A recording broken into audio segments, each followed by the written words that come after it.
Game Up Hard Hydration. The summer is almost over, but your chance to enjoy Game Up is not. There are 4 great flavors. It's like your favorite sports drink, your favorite seltzer came together, had a baby. Dave's going to give you all the rest of that info. That's right, man. It's only 110 calories, full flavor, low carb. You don't have to feel guilty about it. And you want to know what those flavors are? I'll tell you. It's orange, it's fruit punch, it's lemon lime, and Joe's personal favorite, grape. Now get yourself some Game Up and enjoy our show, too, while you're here. Now, Game Up is still here, but someone who is not is Psycho Sid. We've had a lot of deaths in the wrestling business lately, and we haven't mentioned them all. You had Alpha the Wild Samoan, but Sid hits a little closer. We've all been fans of him, but this is an interview that we tried chasing down for a little while. It was almost our white whale there for a minute because we had been such fans of Sid over the years, and we wanted to hear from the man himself. Dave, when do you think you first came across Sid? So Sid, the first time I came across Sid was probably, I would say 89. The first time I discovered him that I remember was the WCW Skyscrapers run, where he was teaming up with Danny Spivey. I later found out he did some stuff with Memphis, with CWA and USWA and stuff like that. But first time he was full-time on the scene was WCW, 89-90. He was teaming up with Spivey.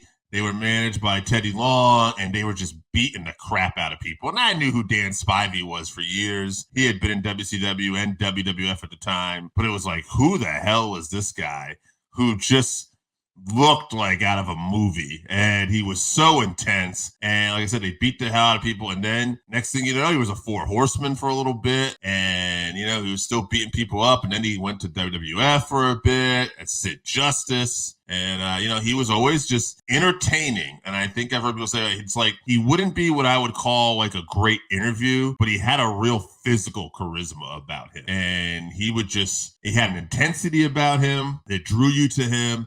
He was a believable big guy. And then occasionally you just had to laugh because he just mess up on live TV once in a while and say these off-the-wall things. Always a favorite of mine.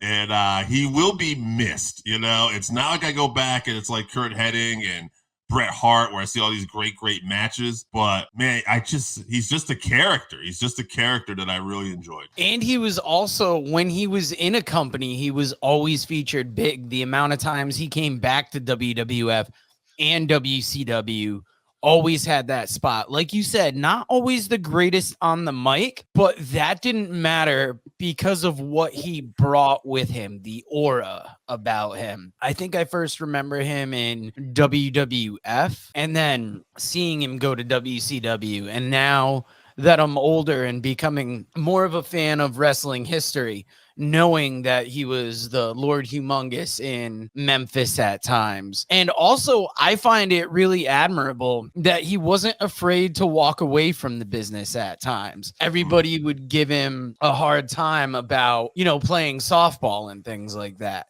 But in a business where people will sacrifice a lot of their lives and will really do a lot to make it in the business, Sid was somebody who wasn't afraid to call his own shots and do something different, which I always found very admirable. Yeah, no, rest in peace, Psycho Sid. He was definitely a legend. If you haven't tried Game Up, then you are missing out. Imagine your favorite seltzer and your favorite sports drink had a baby, but it's way better than that.